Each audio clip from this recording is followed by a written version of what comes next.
With the current war raging in Israel, in Gaza, in the Middle East, the big question returns. Why is it that this region, more than anywhere else in the world, has had so many battles, so many wars, from the beginning of time? Back to biblical times. The war over the land of Canaan, the land of Israel. With the rise of the major religions, following Judaism, Christianity, Islam, all battling who will control Jerusalem, who will control the promised land, the Holy Land. So nothing new. It's tragic and doesn't take away less from the pain and the suffering. But it behooves us to retrace the steps. So please join me in this discussion, the Kabbalah of today's global conflicts, the battles between Islam, Christianity, and Judaism. Let's try to understand what are the underlying forces at work. And perhaps that can help us solve the problems once and for all in a long-term way.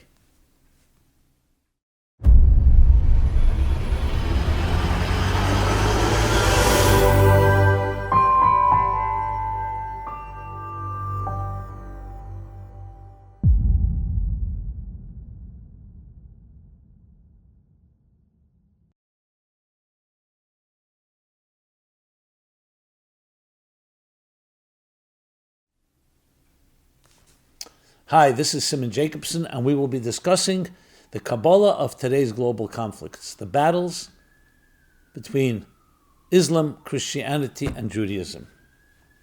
This program is dedicated to the Jewish people who are spreading the light of Torah to the rest of humanity. With war raging in Israel and Gaza, it just brings to mind that this is not the first time this has happened. This region, this place in the world called the Middle East, and particularly Israel, Jerusalem, what the Bible calls the Holy Land, the Promised Land, is an area of volatility, battles, and wars from the beginning of time. Why? Going back to biblical times, you see the wars fought by Abraham and then the subsequent generations. The Jewish people as they were leaving Egypt and coming back to Israel. More wars. And it's never ending.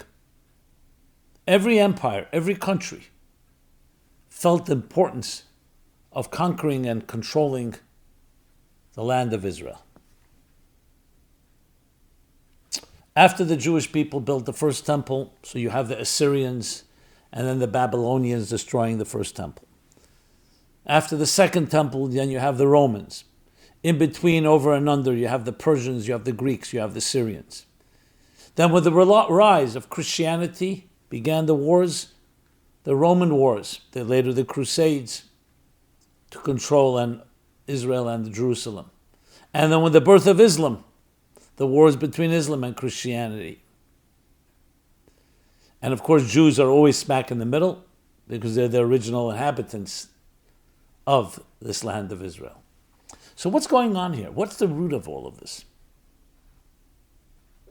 As I said, if it was a one-time event, okay, people are fighting over land, over resources, over control. But it's very clear that this is a far bigger picture here. This no way is minimizing or taking away from the tragedy of October 7th and the atrocities perpetrated against innocent men, women, and children, and all the deaths of innocent people now. Just because it's happened before, this doesn't mean, okay, business as usual. No, absolutely not. But it behooves us to look at the bigger picture. And it's something that many of us don't really do. The Western world, especially, the secular Western world, is very loath at looking at the historical roots. I would even say the religious roots Because this is a religious war at the end of the day. If it was a business negotiation, so you negotiate and you come to some compromise. But you see here the absolute fanaticism, extremism, from the river to the sea. I mean, why does the Muslim world mind if a little sliver of land among the hundreds and thousands of millions of, hundreds of thousands of square miles that the Arab Muslim world has, let the Jews have their little piece of land? So that's what we want to address. As I said, people are loath. We think religious wars, these historical wars, are a thing of the past, but they're not. It's very clearly not. 9/11 brought it home to the United States with the attacks on the World Trade Center and on the Pentagon. So this is really a matter that affects us all. And in some ways, if you can get to the root of an issue, you can often find the solution, the antidote to cure the problem. Not to suggest that it's easy. So let's delve into this. The nations of the world as we see them today, and I'm specifically talking about the three major religions, Islam, Christianity, and Judaism in the opposite order, starting with Judaism, Christianity, and Islam, all can trace their roots to the home of Abraham. Abraham, in the Bible, had a son called Ishmael, who would become the ancestor of the Arab world, which would later become the Muslim world. Though not every Arab is Muslim, not every Muslim is Arab, but that region. Muhammad brought to the Arab world Islam. His son, Abraham's son Isaac, the ancestor of the Jewish people. Isaac in turn had two children, Esau and Jacob. Esau, grandson, is Rome. Rome would become, of course, the Roman Empire, the bastion of the Western Christian world, once Constantine embraced Christianity. And Jacob, the son of Isaac, continues the Jewish line. So there you have Ishmael, Esau, Jacob. And you see battles right in the Bible. They're beginning to fight right there. So let's find out, what were they fighting about? And then you'll understand that those wars between individuals became archetypal wars that ultimately evolved into the national confrontations between these three major forces. Now I know you could say, what about the whole East? We talk about China and India and the Far East. So interestingly, they're also part of the equation. Abraham had children that he sent to the East. But the main focus we hear is on the Middle East and the factions. And what are they all fighting over? Always around Israel and Jerusalem. Some fixation. So what's going on here? So you could say, well, this is the most ancient region in the world. That's where the cradle of civilization, Mesopotamia, that whole part of the world. But it's much more than that. In the biblical words, this is the Holy Land, the Promised Land. What does that mean? Everyone agrees it's the Holy Land. So in the words of Jacob, when he had his famous dream, he fell asleep, the dream of the ladder, when he woke up, he realized, he said, this is the gate to heaven. Jerusalem, the Temple Mount, Israel in general, is an interface between heaven and earth. And the battle is who's going to control that interface. Abraham, keep in mind, introduced into a pagan world the idea of one God. And that God expects morality and ethics and human rights from us. That each of us is created in the divine image. And as such, and I'm quoting the Declaration of Independence, though it wouldn't be written for thousands of years, till around 250 years ago, that all people are created equal and all are endowed with absolute rights by the Creator. But that was not a given throughout history. Abraham was a complete pioneer in this regard. Even in his time, this was not embraced. It was actually a threat to all the powers that be.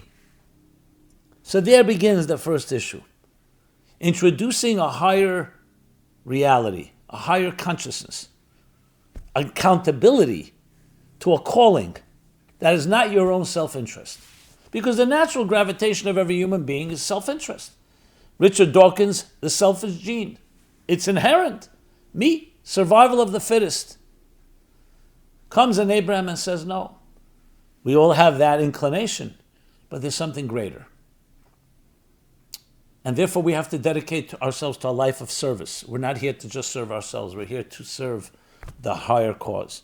To be moral, to be kind, to be just, to be generous, to be charitable. And that's what he introduced. Long story short, he was a threat to his culture. Because the leaders were not interested in a person like that. They felt they had control. And why would they want to give control or create a situation where everybody is equal in the eyes of God? They were God, or they were closest to God, the children of God, as many kings and monarchs throughout history believed.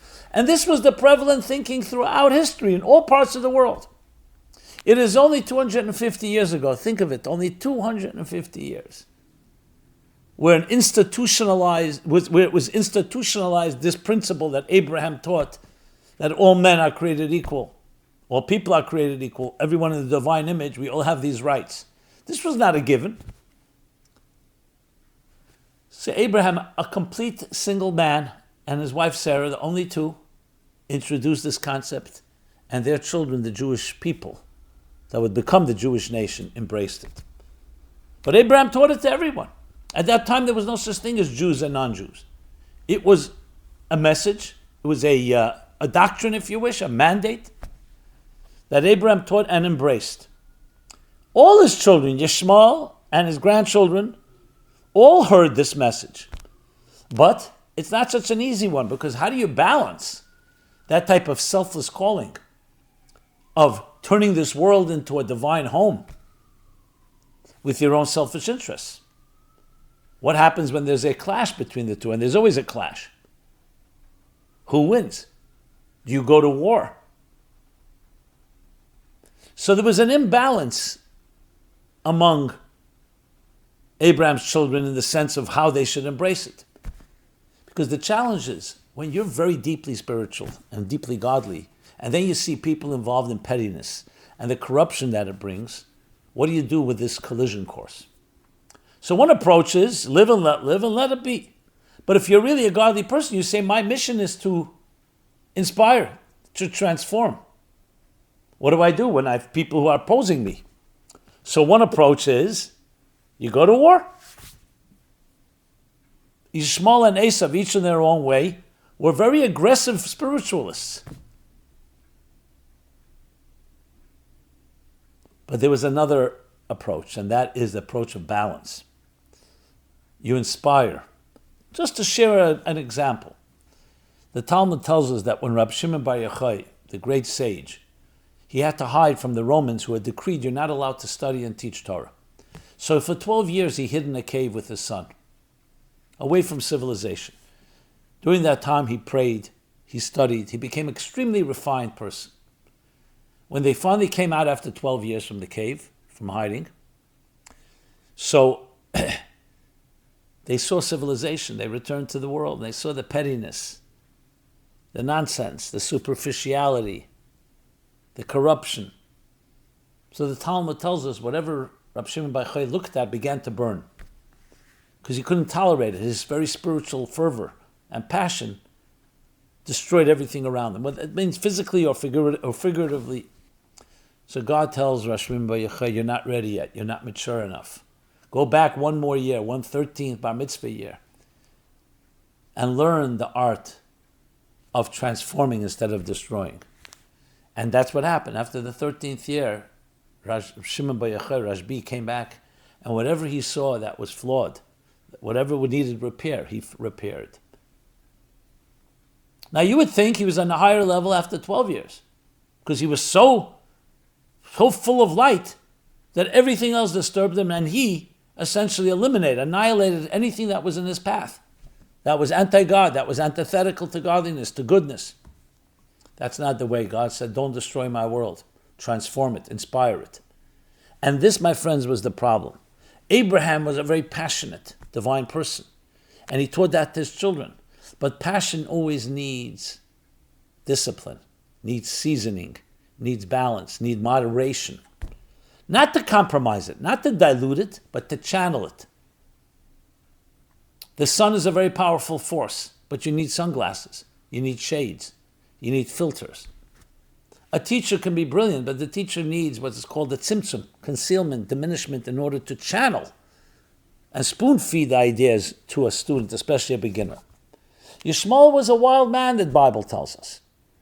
He is lacking boundaries. He was taking Abraham's message and just everywhere without any proper discipline, without proper harmony. Esau, in his way, was a warrior. Very aggressive. On the other hand, Isaac and Jacob in turn, they were scholars. They were gentle. Ish Tom Yoshev Aholim, it says about Jacob. He was a wholesome person, an innocent person. So you can imagine there's a clash going on between these brothers. Different ways of how to channel and how to apply, I should say, Abraham's teachings to a pagan world, to a corrupt world. And unfortunately, both Yishmael and Esau, each in their own way, used aggressive means to the point some of them, Esau himself became corrupt as well, without the balance. So the wars have been being fought from the beginning of time. In the language of Kabbalah, there's chesed. Chesed is kindness. Chesed is light. Chesed is a flow. However, chesed needs gvura to balance it. Gvura is seasoning, is balance, is harmony, is channeling, disciplining that energy. And Tiferes is the third, creates the balance and the harmony. That was what was lacking. Jacob was Tiferes. Abraham was Chesed. Isaac was Gvura. Abraham's son, Yishmael, was too much Chesed. Too much love. No boundaries. Esau, the son of Isaac, was too much discipline. Too aggressive in his discipline to the point of violence. And it was Jacob that created the balance between the two. And that's the story of life. Like the 13th year. You see something that's wrong, don't ignore it, but inspire, educate, teach. Let's now move the clock forward. Comes the revelation at Sinai.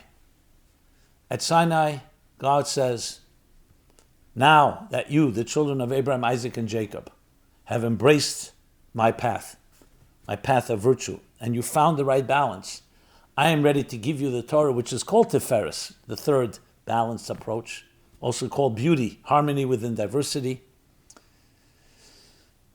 My mandate, it's called the Torah. He actually first offered it to the children of Yishmael and to the children of Esau, because they're also children of Abraham and Isaac.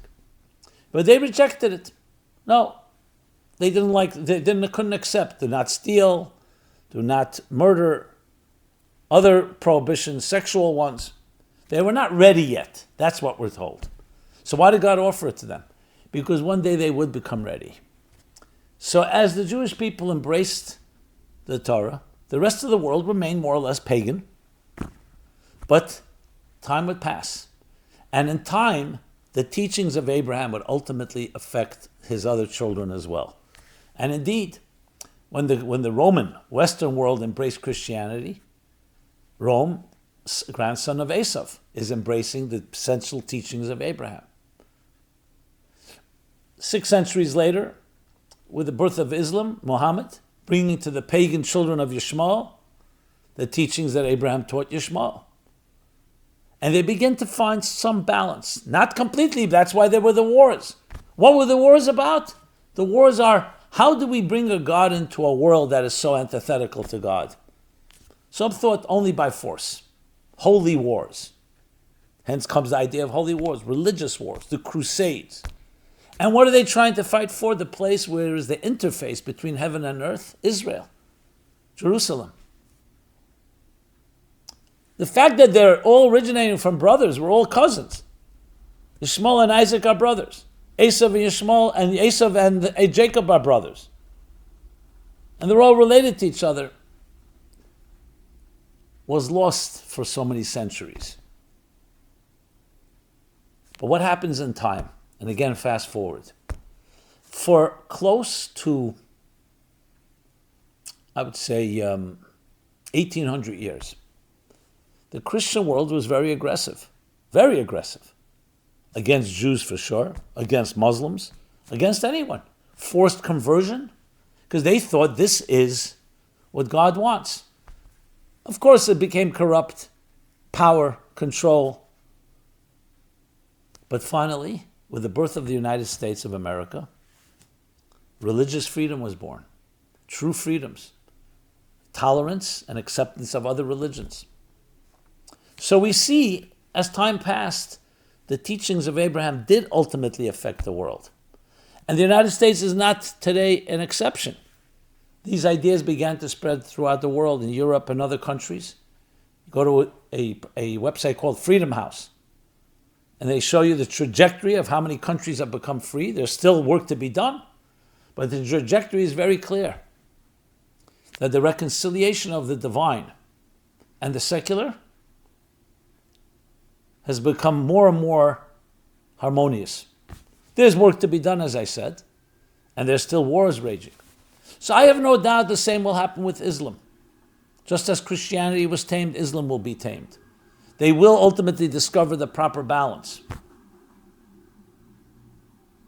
There are many Muslims that follow my programs. I always ask, and I remember doing a recording a few months ago, a video, a call to my Muslim cousins and friends. What would Abraham say? Abraham prayed for the infidels. He said, learn to integrate, learn to inspire, don't kill them. When you read the writings of Khattab, Sayyid Khattab, the godfather, one of the founders of modern Muslim fundamentalism, he was the mentor of Osama bin Laden and many other Muslim fundamentalists. What does he say? And he was a scholar, wrote many volume commentary on the Quran. He says, first God chose the Jewish people, and they failed at the mission of turning this world into a divine home. Then he chose the Christians, and they failed. And then he chose the Muslims, and they are now the chosen people. So all that was promised to the Jews and to the Christians belongs to the Muslims, including Israel. And if they do not accept it willingly, you have to go to war, jihad, real violence. So his ideas are very compelling, but he calls for war. So you can imagine what impact it had on young, impressionable minds, successful aristocrats, educated people. At the heart of it lies, that's why you find religious beliefs. That's why you find a mosque in every religious site. What's a mosque doing on the Temple Mount? What's a mosque doing in Bethlehem? Because that's a symbol that Islam is to control the world.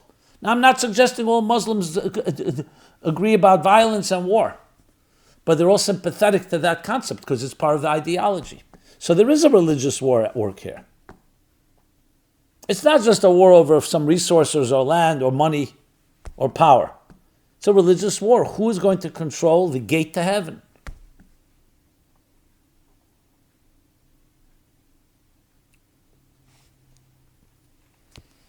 So then how do we fight this war? We recognize its roots. Obviously, you fight a war on every possible level to protect the innocent. You have to do whatever it takes militarily and so on. But you can never forget what lies behind it all. So the only real response is don't kill our children. Don't kill our men and women. No. We, the Jewish people who are in the land of Israel, were given this land by God. God gave you other lands.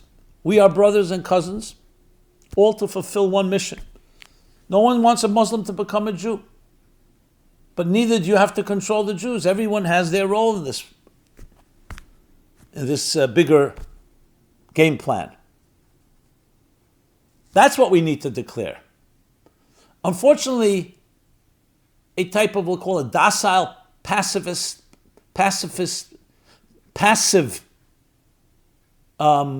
rationale does not speak to a passionate religious commitment. You can't just say, hey, everybody calm down. When there's religious passionate commitment, the answer has to be a passionate commitment to love more than your commitment to hate or to destruction or to destroy infidels or to destroy Jews or to destroy anyone that's in your way. That's the problem. To say, you know what? Let's all calm down. No. Be zealous, but be zealous in love. Be zealous in bringing God's message to the world like Abraham was, in a peaceful, beautiful way. Pray for infidels. So one of the big mistakes is we're saying, hey, look at these extremists. Let's not be extremists. Well, if you can convince them, great. You have to convince them with strength, with showing that you have a philosophy that's better and stronger than theirs. I'm not saying you're going to change anyone's mind, but the battle has to be won on an ideological level, on a religious level, on a spiritual level. This is critical in understanding these forces at work. Because of the Enlightenment, because of science, because of so much of the liberalism that has taken over our thinking, we think, you know what, let's just eliminate religious wars. It's a thing of the past. But it's not a thing of the past. Go to the Middle East and you're rudely awakened immediately. So it's a wake-up call. Yes, we need science. We need rationale. We need open inquiry. We need skepticism. But you're not going to eliminate faith. We need faith. Because for morality to thrive, we need to have an accountability to a higher calling. It cannot just be based on our rational logic. We saw what rational can lead. Look at what was a godless society like the Nazi Europe. Suddenly all the scientists, what they turned into monsters, using science to destroy. So we need both. And we need to find a balance between the both that's not aggressive. One does not need to destroy the other. Science does not need to destroy religion and faith does not need to destroy science.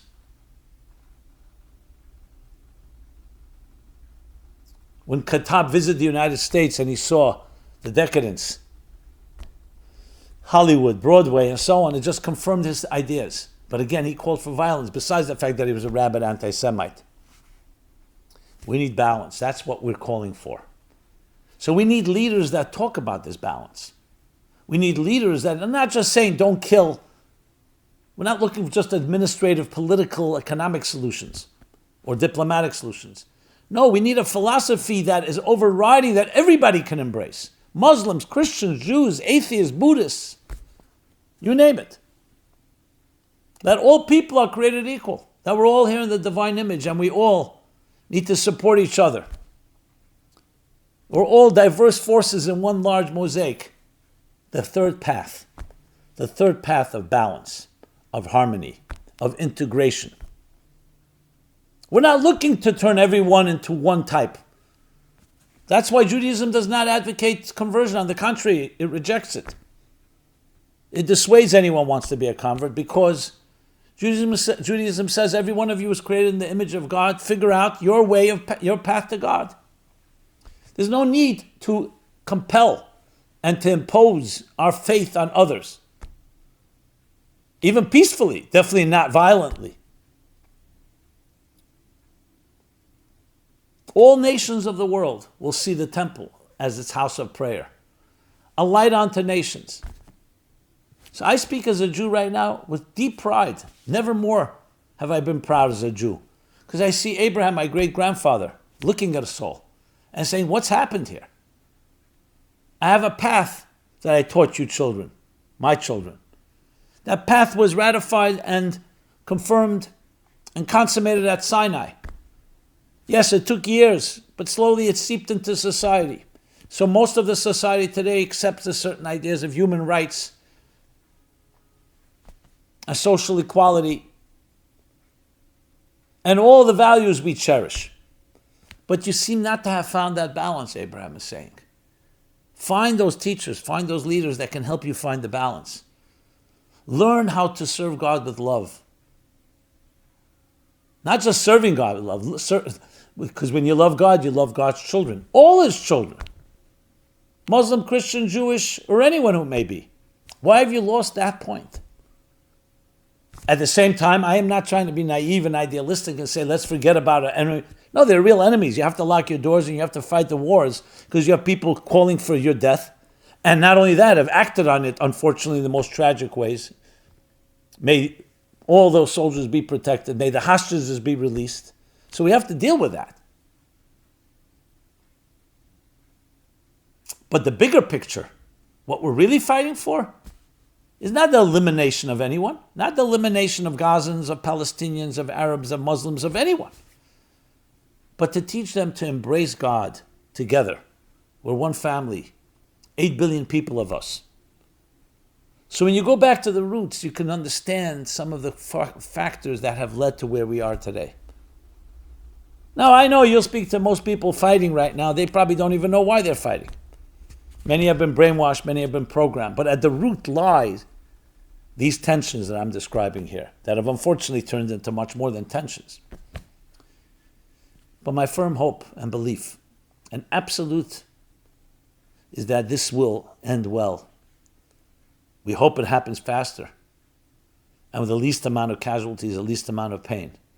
But it will end, because the purpose of existence will be fulfilled.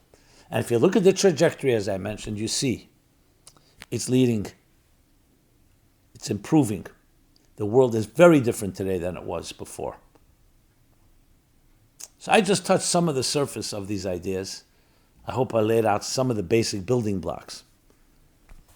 So the path forward is for us to educate ourselves on these matters. Please go to our website, meaningfullife.com. After 9/11, I did extensive research and extensive writing on these themes. The battles between the brothers, between the cousins, as those battles evolved. Check it out. We have whole sections in our website on this topic. Educate yourself and educate others. And use your forces of inspiration. Let's inspire each other. You see someone that's doing something wrong, even on a microcosmic level. Find a way to do it in a loving, inspiring way.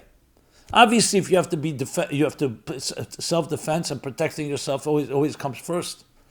But the big picture is not just to defend yourself, it's to rehabilitate, to transform the enemy, transform the perceived enemy or the real enemy through inspiration, through education, through teaching. I can tell you, I'm not ready to say that I've changed millions of minds, but I've changed enough minds, when I say in a positive way, that they've seen a different way of looking at this whole picture.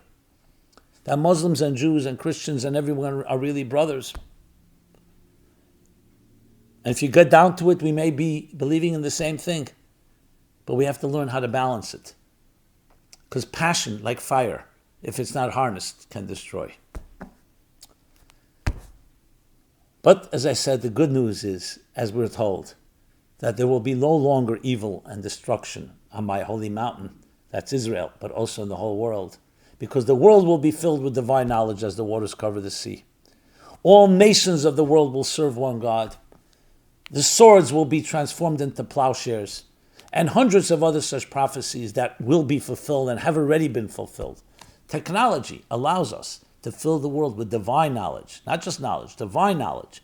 We need knowledge, we need science, but we need a divine knowledge, the humility, a knowledge combined with accountability, with sensitivity, without arrogance, a knowledge that also focuses on the morality, our responsibility, not just a neutral scientific knowledge, but responsibility and accountability to each other, to God, to the higher purpose, and learning how to express and apply that in all the diverse ways that each one of us contributes to this large cosmic symphony. May we merit to see that symphony being played with world peace, no more famine, no more war, no more pain, only permanent and forever the harmony within diversity, where the gate to heaven and earth become integrated. E equals MC squared, energy and matter, spirituality and materialism in one seamless fusion through personal and global redemption. Thank you so much. This has been Simon Jacobson. MeaningfulLife.com is our website. Please subscribe to our various offerings. Check it out, a wide array of materials. Subscribe to our growing and robust YouTube channel. Please share if you see fit. And please, love to hear your feedback, your comments, your questions, your suggestions. Be blessed and be well, and we will see a beautiful world. There's much beauty already, but that beauty will be everywhere in every corner of the world, in every moment of time, in every human being on this planet. Thank you so much. This program is brought to you by the Meaningful Life Center. Please help us continue our programs. Make even a small contribution at meaningfullife.com/donate.